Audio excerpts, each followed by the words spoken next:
আসসালামু আলাইকুম। এই পর্যায়ে আমরা শিখব হচ্ছে how to subscribe some text.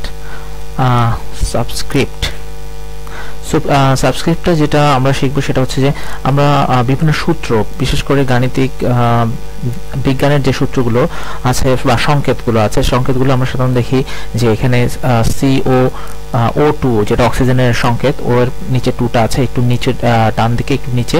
তো এই সংকেতগুলো সাধারণত ডিরেক্টলি করা যায় না, এটাকে আমাদের একটা প্রসেস করে নিতে হয়। তো এই প্রসেসটা এখন আমরা দেখব, আর এটা করা হচ্ছে এই সুপার সাবস্ক্রিপ্ট দিয়ে। তো আমরা এরকম একটা সংকেত নিয়ে আসি, পানির যে সংকেতটা, এটা নিয়ে আসি। এখন এখানে আমরা দেখতে পাচ্ছি H2O2। তো এখন এই সংকেতটাকে এখানে আমার H এর পরে যে 2 আছে কিংবা O এর পরে যে 2 আছে, এটা কিন্তু কি একই প্যারালাল ভাবে আছে। তো এটাকে কিন্তু ছোট বা বড় করে এটা করা যাবে না। তো এটাকে আমাদের যদি সাবস্ক্রাইব করতে চাই, আমাকে প্রথমে ব্লক করে নিতে হবে। তো আমরা ব্লক করলাম। তো সাধারণত একটা যদি আমি ব্লক করার পর অন্য কোনো একটা ওয়ার্ড ব্লক করতে চাই, সেক্ষেত্রে আমার দেখা যায় পূর্বে যেটা ব্লক করেছি সেটা সরে যায়।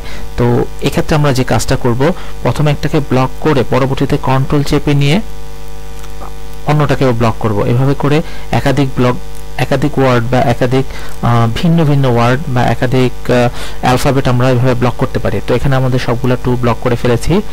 তো ব্লক করার পরে এখন আমরা চলে যাব হচ্ছে হোম মেনুর ফন্ট অপশনে চলে গেলাম। এখানে এই যে X2 যে অপশনটা দেওয়া আছে, এটার শর্টকাট হচ্ছে কন্ট্রোল প্লাস ইকুয়াল। তো এই X2 যদি আমরা প্রেস করি, তাহলে দেখতে পাচ্ছি যে আমাদের কাঙ্ক্ষিত ফলাফল চলে এসছে, যে আমাদের H এর পরে 2টা এবং O এর পরে 2 এগুলো সাধারণত ছোট হয়ে গেছে। এখন একটা বিষয় হচ্ছে যে আমরা যদি এখন যা কিছু লিখতে চাই, যেমন কার্বন ডাই অক্সাইডের যে সংকেতটা, এই 2 এর পরে আমরা যা কিছু লিখবো না কেন, এটা কিন্তু কি আমার সাবস্ক্রিপ্ট আকারে আসছে। তো এই ক্ষেত্রে সাবস্ক্রাইব করার পরে পরবর্তীতে আমি যা কিছু করতে যাব না কেন, আমার দেখা যাবে যে সাবস্ক্রিপ্ট আকারে আসছে।